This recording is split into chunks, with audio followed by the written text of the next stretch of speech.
শুভেচ্ছা। বাঙালিয়ানার সায়ানহের সংবাদে স্বাগত। শুরুতেই শুনে নিচ্ছি সংবাদ শিরোনাম। প্রবাসী হওয়ার স্বপ্ন দাসত্বে ঠেলে দিচ্ছে তারুণ্যকে। পরিবেশ বান্ধব গণ পরিবহন চালুর লক্ষ্যে প্রায় 1,500 ইলেকট্রিক বাস কেনার পরিকল্পনা সরকারের। ভারতে পাশ হলো প্রশ্ন ফাঁস বিল। এবার অন্যান্য সংবাদের সঙ্গে বিস্তারিত। বিজ্ঞাপনে পদ IT operator, data entry executive, call centre কর্মী বা নিরাপত্তারক্ষী। বেতন আকর্ষণীয় এবং ভিসাও বৈধ, কিন্তু বিদেশে পৌঁছেই কেড়ে নেওয়া হয় পাসপোর্ট ও মোবাইল ফোন। বন্দি করে বাধ্য করা হয় ক্রিপ্টো, রোমান্স ও বিনিয়োগ প্রতারণায়। টার্গেট না মিললে মারধর, বৈদ্যুতিক শক। কারো গন্তব্য স্ক্যাম সেন্টার, কারো লিবিয়ার বন্দিশালা, কারো রাশিয়ার যুদ্ধক্ষেত্র। স্বপ্ন এভাবেই দাসত্বে ঠেলে দিচ্ছে তারুণ্যকে। বেসরকারি উন্নয়ন সংস্থা ব্র্যাকের গবেষণায় দেখা যায়, ভুক্তভোগীদের 98% চাকরি পাননি, 90%কে জালিয়াতিতে বাধ্য করা হয়েছে। কম্বোডিয়ায় উচ্চ বেতনের আইটি বা কম্পিউটার অপারেটরের চাকরির আশ্বাস মানব পাচারের নতুন রূপ নিয়েছে। তরুণদের দাস হিসেবে বিক্রি করা হচ্ছে। চক্রের কয়েকজনকে গ্রেফতার করেছে আইন শৃঙ্খলা বাহিনী। জনশক্তি কর্মসংস্থান ও প্রশিক্ষণ ব্যুরোর তথ্য অনুযায়ী গত 1.5 বছরে 15,921 বাংলাদেশি কর্মসংস্থানের উদ্দেশ্যে কম্বোডিয়ায় গেছেন। জুনে অভিযানের পর ফিরেছেন 583 জন। অধিকাংশের বয়স 18 থেকে 34 বছর। ফিরে আসাদের 98% চাকরি পাননি, 90%কে স্ক্যামে বাধ্য করা হয়েছে। 88% চলাফেরা নিয়ন্ত্রিত ছিল, 86% পাসপোর্ট কাগজপত্র কেড়ে নেওয়া হয়, 27% শারীরিক ও 38% মানসিক নির্যাতনের শিকার। এর আগে গত 22 জানুয়ারি মিয়ানমারের একটি স্ক্যাম সেন্টার থেকে 8 জন এবং 2025 সালের 19 সেপ্টেম্বর আরও 18 বাংলাদেশি ফিরেছিলেন। চাকরির কথা বলে থাইল্যান্ড সীমান্ত হয়ে নেওয়ার পর তাদের পাসপোর্ট, মোবাইল কেড়ে নেওয়ার সাইবার প্রতারণায় বাধ্য করা হয়। অন্য একটি ঘটনার দিকে ফিরি।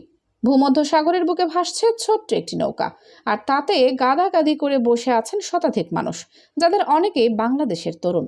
লিবিয়ার উপকূল থেকে তারা রওনা হয়েছেন, লক্ষ্য ইউরোপে প্রবেশ। বছরের পর বছর ধরে এটি এক পরিচিত চিত্র। এ যাত্রায় সফল হয়ে অনেকে প্রবেশ করছেন ইতালি কিংবা গ্রিসে, আবার অনেকের ঘটছে সলিল সমাধি। গত মার্চেও লিবিয়া থেকে সাগরপথে গ্রিস যাওয়ার সময় অন্তত 18 জন বাংলাদেশের মৃত্যু হয়েছে, যার মধ্যে 12 জনের বাড়ি সুনামগঞ্জ জেলায়। জাতিসংঘের শরণার্থী সংস্থা UNHCR এর তথ্য মতে চলতি বছর কেবল প্রথম 6 মাসেই অবৈধ উপায়ে ইতালিতে প্রবেশ করেছেন 4,249 জন বাংলাদেশি। একই সময়ের মধ্যে লিবিয়া হয়ে সাগরপথে গ্রিসে পৌঁছেছেন আরও 3,608 জন। প্রতি বছরই অবৈধভাবে বিদেশ যাওয়ার সময় অনেক তরুণ হারিয়ে যান সাগরের অতলে, নয়তো দুর্গম জঙ্গলে। আর এই পুরো যাত্রা নেপথ্যে থাকে মানব পাচারকারী চক্রের সুপরিকল্পিত network. Global organised crime index গত বছর জানিয়েছিল, বাংলাদেশে মানব পাচারই সবচেয়ে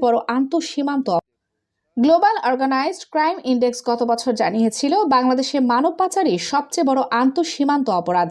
একদিকে মানব পাচারকারী চক্রের প্রলোভন, অন্যদিকে পাচারকারীদের বিরুদ্ধে শক্ত পদক্ষেপের অভাবে কমছে না মানব পাচারের ট্র্যাজেডি। সংশ্লিষ্টরা বলছেন, মানব পাচারের মতো গুরুতর অপরাধ দমন আইনে মামলা হলেও অপরাধীদের কঠোর সাজা নিশ্চিত না হওয়া এবং মূল হোতারা অনেক ক্ষেত্রেই ধরা ছোঁয়ার বাইরে থেকে যাওয়ায় পরিস্থিতির উন্নতি হচ্ছে না।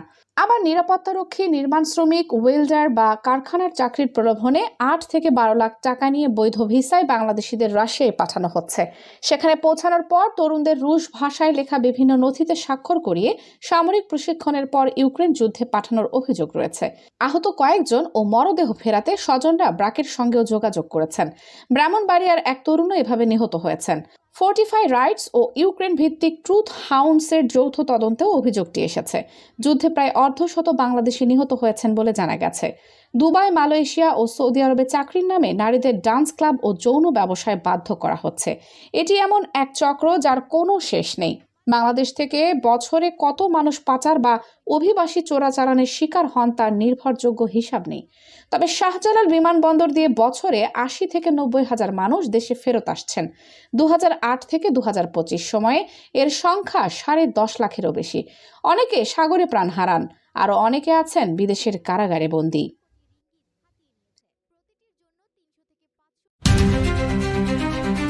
রাজধানী সহ দেশের বিভিন্ন শহরে পরিবেশ বান্ধব গণপরিবহন চালুর লক্ষ্যে প্রায় ১,৫০০ ইলেকট্রিক বাস কেনার পরিকল্পনা নিয়েছে সরকার। এজন্য রাষ্ট্রীয় সংস্থা বাংলাদেশ সড়ক পরিবহন কর্পোরেশন বিআরটিসি ও ঢাকা পরিবহন সমন্বয় কর্তৃপক্ষ ডিটিসিএ পৃথক কয়েকটি প্রকল্প হাতে নিয়েছে। প্রকল্পগুলোর পরিকল্পনা, কমিশনের অনুমোদন সহ বিভিন্ন প্রক্রিয়া এখনো চলমান। তবে আগামী ডিসেম্বর থেকে দেশে ইলেকট্রিক বাস আসা শুরু হবে বলে জানানো হয়েছে। সংশ্লিষ্টরা জানিয়েছেন, প্রথম ধাপে মোট ২০০টি বাস সরবরাহ করা হবে। সড়ক পরিবহন ও মহাসড়ক বিভাগ সূত্রে জানা গেছে, ৪৫ আসনের ১০০টি ইলেকট্রিক বাস, চার্জিং স্টেশন ও সংশ্লিষ্ট অবকাঠামো নির্মাণে ৪০০ কোটি টাকা এবং নারীদের জন্য ২৮ থেকে ৩২ আসনের ১০০টি electric mini bus, charging station ও প্রয়োজনীয় অবকাঠামো নির্মাণে ৪০০ কোটি টাকার দুটি পৃথক প্রস্তাব অর্থ বিভাগে পাঠানো হয়।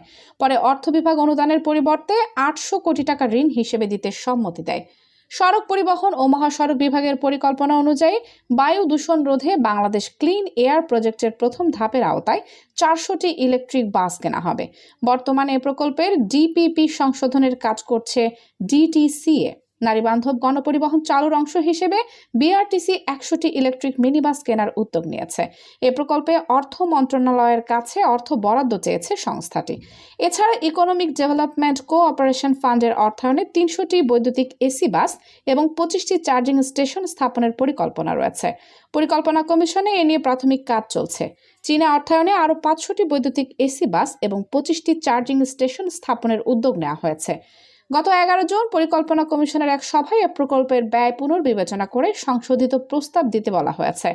সরকারি অর্থায়নে একটি পাইলট প্রকল্পের আওতায় আরও ১২টি ইলেকট্রিক বাস কেনা, চার্জিং স্টেশন স্থাপন এবং প্রয়োজনীয় অবকাঠামো নির্মাণের উদ্যোগ নিয়েছে বিআরটিসি। সব মিলিয়ে ডিটিসিএ ও বিআরটিসির বিভিন্ন প্রকল্পের আওতায় ১,৪১২টি ইলেকট্রিক বাস সংগ্রহের পরিকল্পনা নেওয়া হয়েছে। প্রকল্পগুলো বাস্তবায়িত হলে দেশে পরিবেশ বান্ধব গণপরিবহনের সংখ্যা উল্লেখযোগ্যভাবে বাড়বে এবং নগরাঞ্চলে যানবাহনের কার্বন নিঃসরণ কমাতে গুরুত্বপূর্ণ ভূমিকা রাখবে বলে মনে করছে সংশ্লিষ্টরা।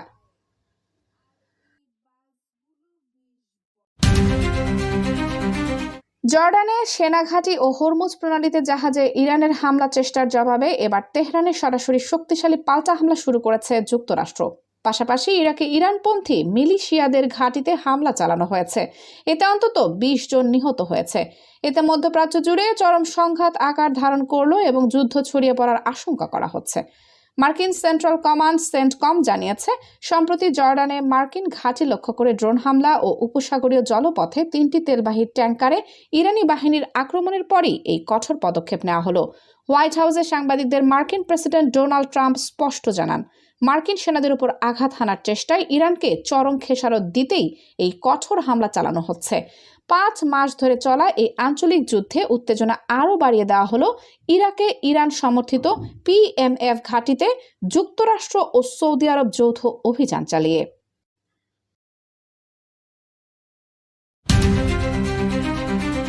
ভারতে জাতীয় পর্যায়ের বিভিন্ন প্রতিযোগিতামূলক ও প্রবেশিকা পরীক্ষায় প্রশ্নপত্র ফাঁস এবং নানা ধরনের অনিয়ম বন্ধে অভূতপূর্ব পদক্ষেপ নিয়েছে কেন্দ্র। দেশটির সংসদীয় নিম্নকক্ষ লোকসভায় সম্প্রতি ধ্বনি ভোটে পাশ হয়েছে পাবলিক এক্সামিনেশন অ্যামেন্ডমেন্ট বিল ২০২৬। নতুন এই আইনের ফলে পরীক্ষা সংক্রান্ত যে কোনো ধরনের দুর্নীতি ও অসৎ উপায় অবলম্বনের ক্ষেত্রে আগের তুলনায় অনেক বেশি কঠোর শাস্তির মুখোমুখি হতে হবে অপরাধীদের। সংশোধিত এই বিলে নির্দিষ্ট সময়সীমার মধ্যে অপরাধের দ্রুত তদন্ত সম্পন্ন করা এবং বিচার প্রক্রিয়া চূড়ান্ত করার বিধান রাখা হয়েছে। একই সঙ্গে অপরাধীদের বিচারে বিশেষ ফাস্ট ট্র্যাক আদালত গঠনের সুবিধাও রাখা হয়েছে, যাতে ভুক্তভোগী শিক্ষার্থীরা দ্রুত বিচার পেতে পারেন। ভারত সরকার আশা প্রকাশ করেছে যে এই কঠোর আইনি কাঠামো কার্যকর হলে দেশটির শিক্ষা ব্যবস্থায় স্বচ্ছতা ফিরবে এবং তরুণ প্রজন্মের ভবিষ্যৎ সুরক্ষিত হবে। সম্প্রতি সর্বভারতীয় মেডিকেল প্রবেশিকা পরীক্ষার প্রশ্নপত্র ফাঁসের ঘটনাকে কেন্দ্র করে রাজধানী দিল্লিতে এক নজিরবিহীন উত্তাল পরিস্থিতির সৃষ্টি হয়। যন্তর মন্তরে ব্যাপক প্রতিবাদ কর্মসূচির আয়োজন করে ককরোচ জনতা পার্টি। এই ঘটনায় ২০ জনেরও বেশি পরীক্ষার্থীর মর্মান্তিক আত্মহত্যার খবর ছড়িয়ে পড়লে ক্ষোভ আরও তীব্র আকার ধারণ করে। কলকাতার পাশাপাশি মুম্বাই ও পাটনা সহ ভারতের বিভিন্ন বড় শহরে আন্দোলনের আগুন ছড়িয়ে পড়ে। বিক্ষোভকারীদের টানা দাবির মুখে গত ২৫ জুলাই পদত্যাগ করতে বাধ্য হন ভারতের কেন্দ্রীয় শিক্ষামন্ত্রী ধর্মেন্দ্র প্রধান।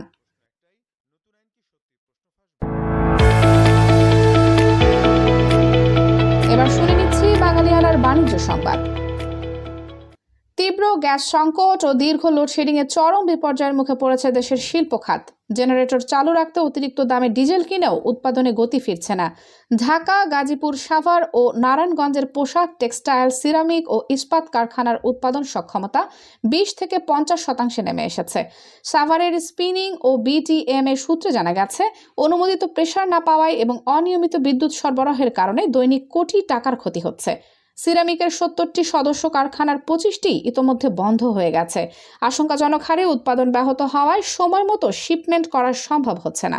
ফলে বিদেশি ক্রেতারা অন্য দেশে অর্ডার সরিয়ে নিচ্ছেন। এতে প্রায় অর্ধেক রপ্তানি আদেশ হারানোর ঝুঁকিতে পড়েছে বাংলাদেশ।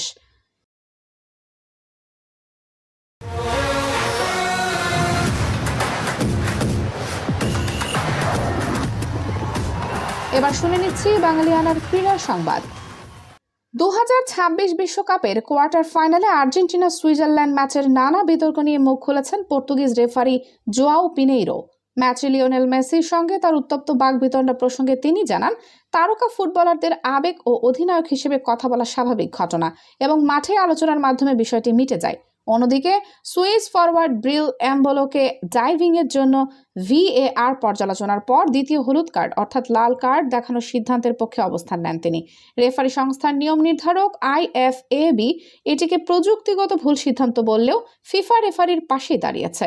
ফিফা স্পষ্ট জানিয়েছে, টুর্নামেন্ট জুড়ে ভুল খেলোয়াড় শনাক্তকরণ সংক্রান্ত নিয়মের সঠিক প্রয়োগের মাধ্যমে এখানে শতভাগ ন্যায় বিচার নিশ্চিত করা হয়েছে। বাঙালিয়ানার শায়নহের সংবাদ শেষ হলো। ধন্যবাদ।